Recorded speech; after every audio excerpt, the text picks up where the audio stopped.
As a church, we are going through a series on faith, and we are looking at different characters and what their stories in the Bible can teach us about faith.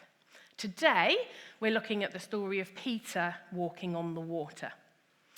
And as we kind of spend these next few moments together, I want to invite you to ask yourself the question, for all of us to ask ourselves the question, where am I on my journey of faith?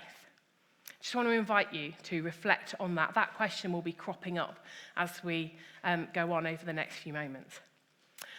Before we read the story, it's in the book of Matthew. It will come up on the screen, but if you do want to follow it along on your phones or your own Bibles, it's in the book of Matthew, chapter 14, from verse 22 to verse 33. But before we read it, I would like to show you a YouTube clip. Quite possibly my favourite YouTube clip of all time. It does come with a couple of warnings. The first being it is really bad quality. I think it was once taken on one of those home video cameras that we had in the olden days.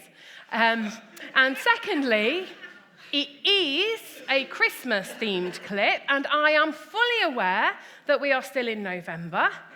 But I don't really care. I'm going to show you anyway, and I promise you I will make it relevant to what we're talking about. So here we go.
No, that was not me.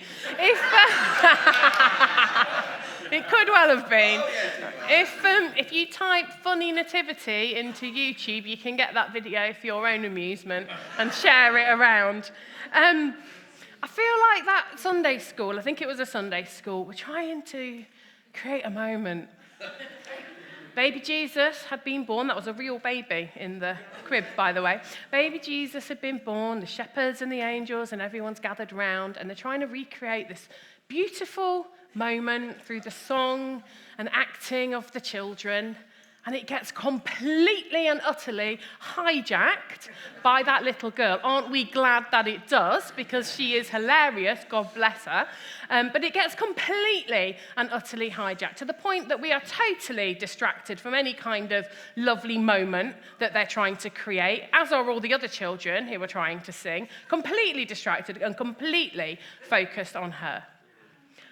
I think there is something of that going on in the story that we are about to read. We're going to read it, and then I will explain why. So, Matthew 14, from verse 22 to 33. Here we go. Immediately after this, so Jesus has just fed the 5,000. That's a whole other talk. Immediately after this, Jesus insisted that his disciples get back into the boat and cross over to the other side of the lake while he sent the people home. After sending them home, he went up to the hills by himself to pray. Night fell while he was there alone. Meanwhile, the disciples were in trouble, far away from land, for a strong wind had risen, and they were fighting heavy waves. About 3 o'clock in the morning, Jesus came towards them, walking on the water. When the disciples saw him walking on the water, they were terrified. In their fear, they cried out, "It's a ghost!" But Jesus spoke to them at once. "Don't be afraid," he said. "Take courage, I am here." Then Peter called to him, "Lord, if it's really you, tell me to come to you walking on the water." "Yes, come," Jesus said. So Peter went over the side of the boat and walked on the water towards Jesus. But when he saw the strong wind and the waves, he was terrified and began to sink. "Save me, Lord," he shouted. Jesus immediately reached out and grabbed him. "You have so little faith," he said. "Why did you doubt me?" When they climbed back into the boat, the wind stopped. Then the disciples worshipped him. "You really are the Son of God," they exclaimed. The Bible is made up of 66 books. 4 of them, Matthew, Mark, Luke, and John, give us an account of Jesus' life here when he lived on earth with us. 3 of those books include the story of Jesus walking on water, but only 1 of them, Matthew, that we've just read, include the details that Peter also walked on the water as well. Why? Because ultimately, this is a story about Jesus. Jesus had intended to create a moment that revealed something more of his identity, his divinity, to the disciples. But it got missed on 2 accounts. 1, because they thought he was a ghost. No one was looking at this like it completely missed the point. They thought he was a ghost. And secondly, because Peter decides it would be a good idea for him to give it a go and walk on the water as well. And we can get so distracted by that sometimes we miss what is going on and what Jesus is trying to tell us through this story. Now, I'm being a little bit unfair to Peter. Matthew did include the story of Peter walking on the water because there's lots for us to learn through that as well. But the story of Peter walking on the water, it's like the story within the bigger picture, within the story. And when we get what it is that Jesus is saying, when we don't miss that, the story of Peter walking on the water has more impact and also more for us to kind of relate to and draw from it, I think.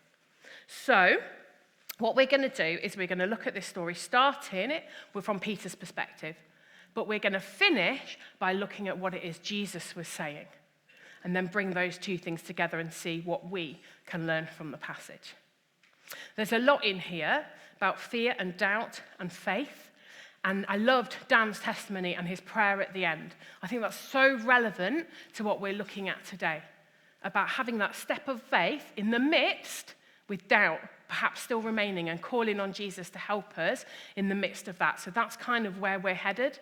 And perhaps some of us here, myself included, might want to pray a prayer really similar to what Dan prayed today, where he said that he put his trust in Jesus. I've got faith, I want to follow you. Help me with the unbelief. Help me with the doubt.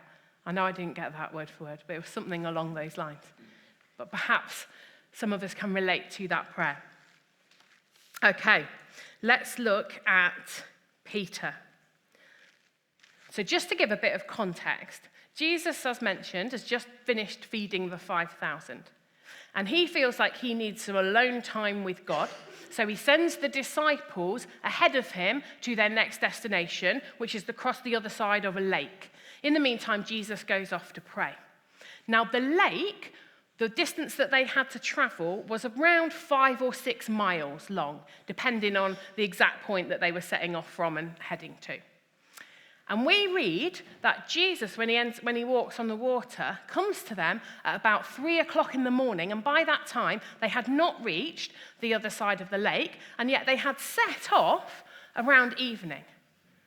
These seasoned fishermen, some of them were, strong men, used to taking boat to travel and rowing, strong men had not reached the other side of the lake, and yet they had been rowing all night. That gives us kind of an idea of the sort of conditions that they were rowing in. It does say that they were in trouble, that there was a strong wind. They were fighting against the waves. But to know that they had been doing at it all night, it's almost like rowing and not getting anywhere. Kind of shows how severe the storm, I suppose, was. These were strong men. They would have been utterly exhausted. I mean, I'm exhausted at 3 o'clock in the morning when my youngest son wakes me up. And I have been sleeping up to that point. These men had not been asleep and were rowing hard against a storm. They would have been utterly exhausted. No wonder they thought that Jesus was a ghost. No wonder. They may have even thought they were hallucinating at one point, but no wonder they thought that Jesus was a ghost. No wonder they missed that moment. And at that point, we get Peter's story. So I'm just going to read Peter's story again. So from verse 27, we'll pick it up again. Jesus spoke to them and said at once, "Don't be afraid," he said. "Take courage, I am here." Then Peter called to him, "Lord, if it's really you, tell me to come to you walking on water." "Yes, come," Jesus said. So Peter went over the side of the boat and walked on the water towards Jesus. But when he saw the strong wind and the waves, he was terrified and began to sink. "Save me, Lord," he shouted. Jesus immediately reached out and grabbed him. "You have so little faith," Jesus said. "Why did you doubt me?" We don't really know what went through Peter's mind to think, I'm going to have a go at walking on the water. When he can see Jesus, they know it's Jesus. Jesus is walking towards them to get in the boat. But Peter thinks, no, I'm going to get out of the boat and walk on the water to Jesus. I don't know anyone else who might think like that in the middle of a storm, but Peter did. He's known for being quite impulsive, and he is known for acting before he thinks as well. What we do know is that there was something about seeing Jesus that filled Peter with the faith to know that this was possible and that he could walk on the water towards Jesus. It wasn't faith in the water to hold him up. He knows he can't walk on water. He's not stupid. It was faith in Jesus' words. "Come to me." He put his faith in the words of Jesus, and he was able to walk on that water. You don't get a sense of Peter hesitating at the beginning. He just saw Jesus and knew and trusted and stepped out onto that water. But then we get to verse 30. When he saw the strong wind and waves, he was terrified and began to sink. I've got quite a few experiences with water, many of which I have already shared in this context. And I'm going to share one that I have already shared before. But I gather there's a lot of guests here this morning come to celebrate with people getting baptized who haven't heard it, so I think it's okay. And this is the story of when I went gill scrambling. Gill scrambling is basically scrambling down like a mountain stream. We were in the Lake District, and it was November. It was absolutely freezing. And when I say stream, what I mean is small river. So the water came somewhere between my hips and my chest. It was fairly high up when we got in that water. And essentially what we had to do was scramble down a series of sort of drops. So we would like slide down or jump down to the next one, until we got to one that was called the washing machine. Now, the reason it was called the washing machine is for twofold. One, because you were jumping essentially into what looked like the barrel of a washing machine with rocks, and you would jump down into it. But secondly, because there was a strong current at the bottom, enough that could pull you under. So you were instructed to sort of make sure, with your helmet on, that you were jumping right directly in the middle so that you wouldn't hurt your body or bang your head. And then when you got into the water, you would grab hold of an instructor who was nice and safe on the dry bank of the river, holding a stick down. You'd grab hold of the stick, and he would pull you up and round to safety, and that was the way out of the washing machine. So here I am, full of adventure, and I get into the water, and I begin this journey towards the washing machine. And at some point on that journey, my mind switched from my spirit of adventure and the fact that the instructors said that this was possible and the fact that other people had gone before me and done it, onto all of the reasons why it absolutely should not be doing this and why it absolutely is not possible for me to do it. And I started to hyperventilate, partly because it was so cold and partly because panic set in. And I just was really scared. I was really scared in that moment. And one of the instructors asked me if I wanted to get out. There have been times in my life, I don't know about you, where I have felt like that because of perhaps life circumstances or various things where I have felt overwhelmed and like I am sinking. There have been moments through my life. And those moments have affected my faith. They've had an impact on my faith. Sometimes it's been perhaps something in the Bible and a battle with it up here. And I've been like, I just can't see, I just can't get this. I don't understand. I don't get it, how this can be right or true. And there's been like wrestling with what God says is true in Scripture. Sometimes it's been life circumstances. Something has happened, maybe to me, or I've seen something happen to somebody else, and I'm just like, God, I don't know how you can allow this to happen. This is really hard. And it feels like emotionally you are sinking, and it feels really difficult, and you feel fear and doubt, and those kind of things can set in. I don't know if anybody can relate to this. Just feeling like that through the storms of life, I suppose. In the story, in my story, actually, at that point, when I'm in the story and I'm gill scrambling, I hear the voice of the instructor, reassuring me that I can do it, that it is possible, standing there with his stick, ready to save me. And reassuring me that he will. I jumped into that washing machine, I grabbed hold of that stick, and he pulled me to safety, and here I am now. So I obviously survived it.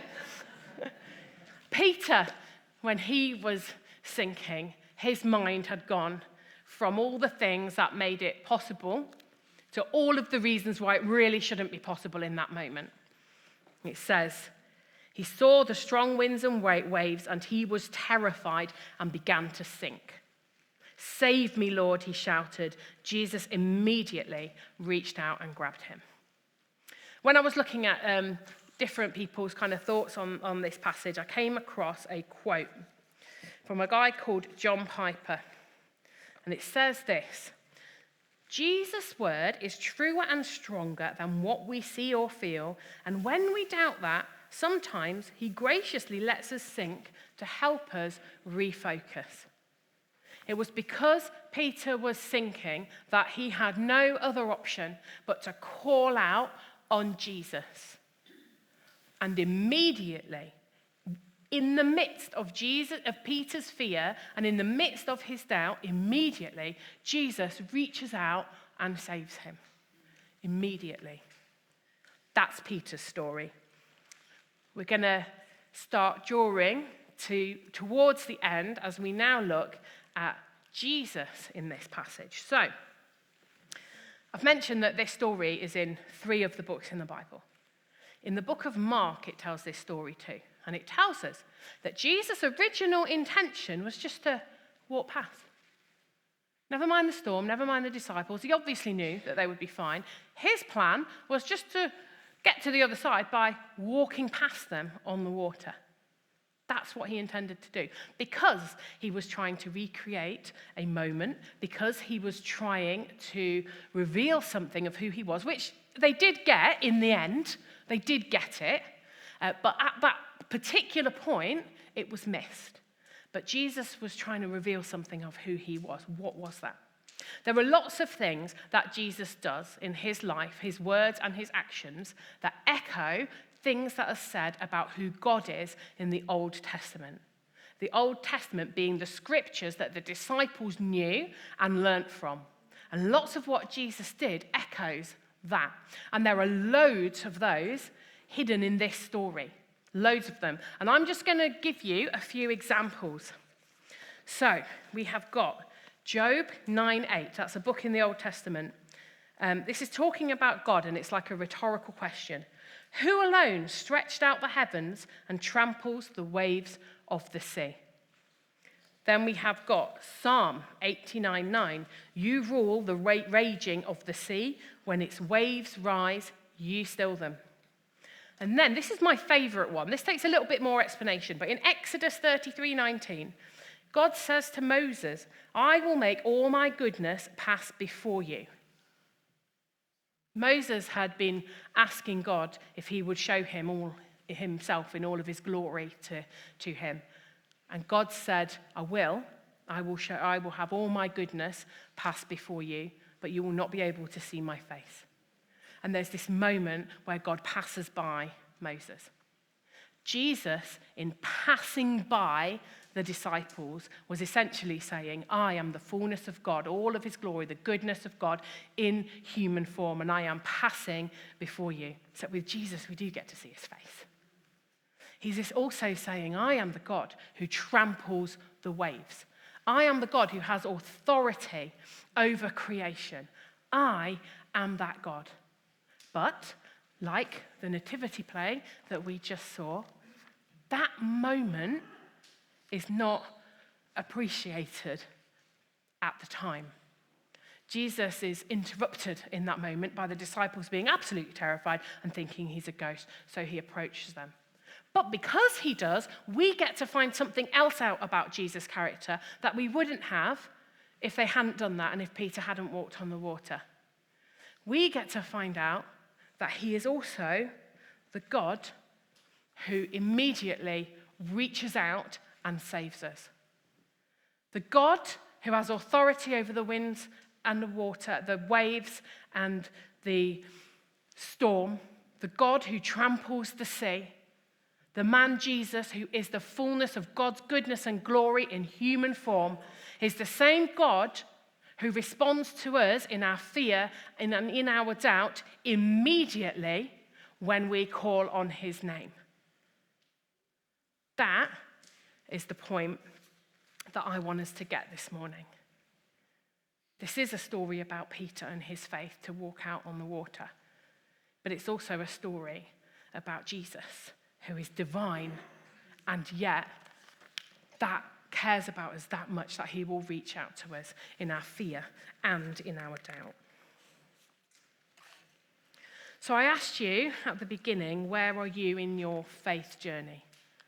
And that will be a different answer for all of us. Every single person here will all be in different places. But there are various ways that you may or may not want to respond to what we've been looking at today. If you've put your faith in Jesus, there's a reminder here for you. If you've already put your faith in Jesus, there's a reminder that actually in keeping our eyes fixed on Jesus is what's going to help us when we are full of fear and doubt. It's going to help us not to sink. It doesn't say the fear and doubt suddenly left. Peter was full of fear and doubt when he called out to Jesus and when Jesus rescued him. So there's a reminder to us to, instead of focusing our mind on all the reasons that this shouldn't be right and this shouldn't work and life is just really hard, to focus our minds on the Jesus' words, which are truer and stronger than what we see or feel, John Piper's words, and allow him to reach out to us in the midst of that fear and of that doubt when life gets like that. If you're somebody here who hasn't put your faith in Jesus, I guess my question to you is, have you seen enough to call out to him? Because you don't have to have everything all sorted. You don't have to have all fear and all doubt and, life sorted and know it all and understand it all and believe everything in here is true and all of these things to call out to him in the first place. And Dan's testimony was an amazing example of that. He called out to God, but didn't have it all sorted and still doesn't, because he prayed today, Lord, I believe I'm following you. Please help me with the unbelief. And that is a prayer that there's an invitation there for anybody to pray that prayer who wants to. If you've just seen a glimpse, just seen something, to say, okay, I've seen something, Jesus. I don't fully get it all. And actually, I've got all these feelings, confusion, fear, doubt, could be other things. But I'm calling out to you anyway. Help me. He immediately wants to respond to that kind of a prayer. He did it for Peter. He does it for us. He can do that for you too. So I'm going to leave it there. I'm going to pray first, actually. I'm going to leave it there. I think a bit later, we are going to be praying for the people who've been baptized, and they'll come to the front, and people will come and pray for them. I'm going to pray now, and if you have responded in your heart or can relate to anything that I've shared today, please pray along with me. And if you feel like you need to take a step further than that and would like to chat that through with someone or pray with someone, you can come at the same time around we're praying for the other people here, and someone will come and chat and pray with you about that too. There's an opportunity here, and please don't miss it if you do feel stirred this morning. So I'm going to pray, and if just pray along with me in your hearts if this is something that if you want to. God, I want to thank you that even though you are a God who tramples the sea, who has authority over wind and waves, you are a God full of glory and full of goodness, and that seems so out of reach for someone like me. But I thank you that actually, if I call on your name, no matter how I'm feeling, even in the midst of fear and doubt, you are there ready to reach out to me and to rescue me, to save me, to be there for me. I thank you that that is the kind of God that we see in this story, and that is who you are. And I just want to pray for anybody here this morning who might be feeling like they're overwhelmed or sinking or full of fear or doubt, whether that's just because of life getting on top of them, not just because, but whether it's because of that or whether it is faith related and they just it's hard to take those steps to you.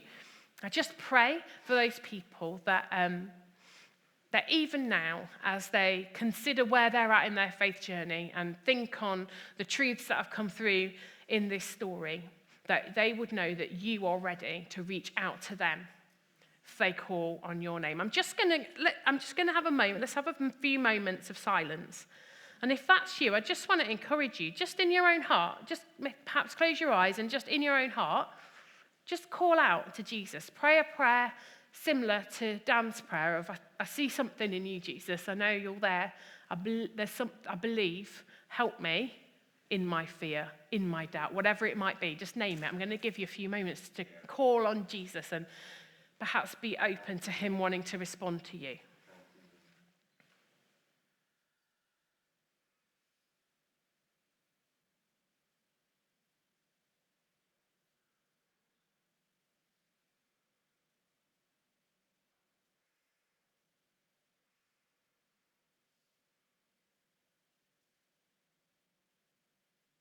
Okay, amen.